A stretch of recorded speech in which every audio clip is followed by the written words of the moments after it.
ទឹកស្ទឹងនំរសាតាមក្បូនសុនដងតែលើពៀនថ្ម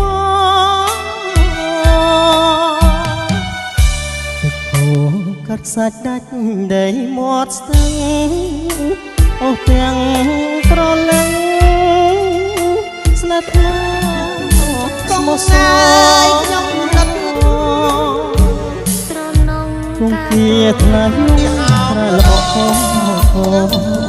តាមពីអង្វរ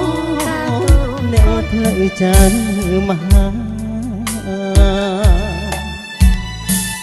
ទឹកស្ទឹងពោធិ៍សាត់កាត់ថ្លៃទឹក